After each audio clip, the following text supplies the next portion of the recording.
You have to tell me whether it works with the sound at the beginning. Otherwise, I will just read by myself.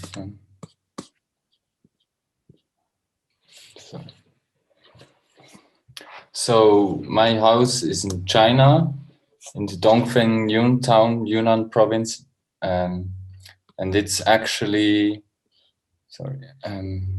it's actually more like sculptural architecture, because it was made by an artist, by a brick artist, Luo Shu. And yes, it's called 50% Cloud.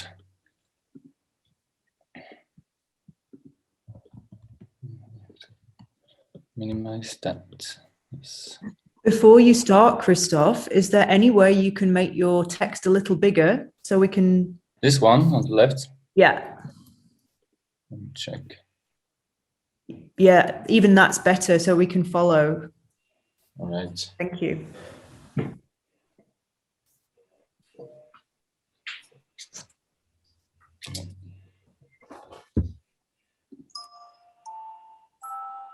I've been a rose. Oh, is it loud enough? Sorry, does it work with the sound? Yeah, all good. Okay. I have been a rose.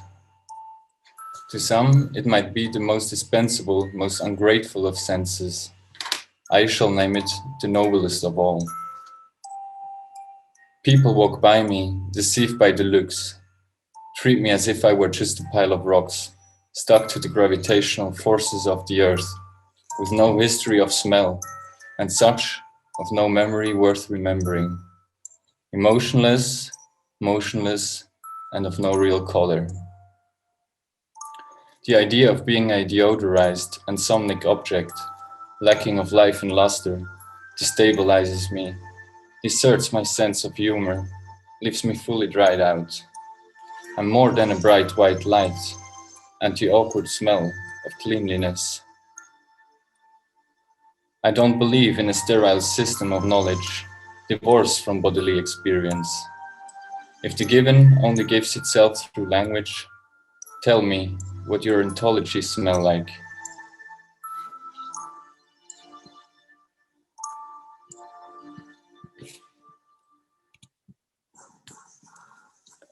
Join me, enter me, and stay.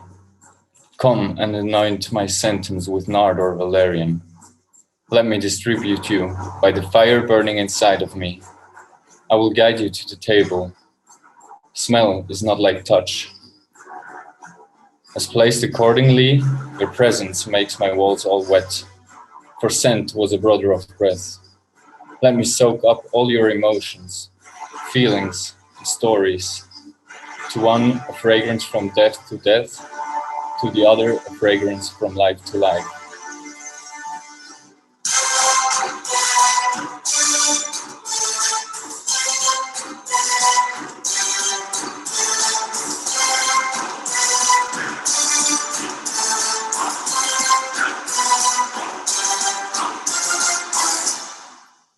By your companion, through my composition, I begin to write perfumed lines, to delight my spirits like caramel, mere sugar until it meets fire. Invisible traces of recognition, lust, desire, and devotion, scudding over the bodies as air and clouds float above the ground. This scent is a blend of both, of evidence and substance. No, not a blend, but a unity. It is inconceivable, indescribable. It really ought not to exist at all. And yet, there it is, as plain and splendid as the day. For people can close their eyes to greatness and horrors, their ears to melodies or deceiving words, but they cannot escape the scent, not if they wanted to live.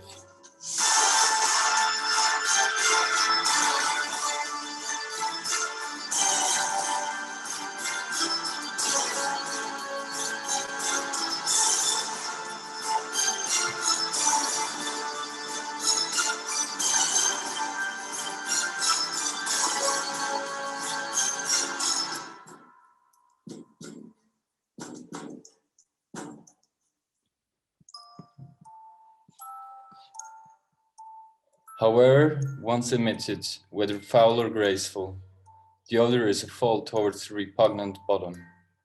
So my guests start to leave, well fed and saturated by the odorous sorcery, resonating from my parching walls, leaving me behind with an enriched olfactory diary.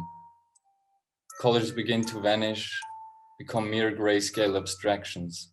Stories turn into memories, memories into dreams of the past, only to be awakened along another spice route.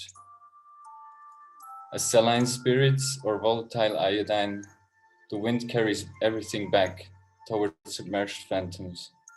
Whether shipwreck or funeral, the nose fills with water or earth until we reach the odorless. For I have been a rose, you shall sometimes observe the rain itself to have an ill smell and perhaps a bitter taste.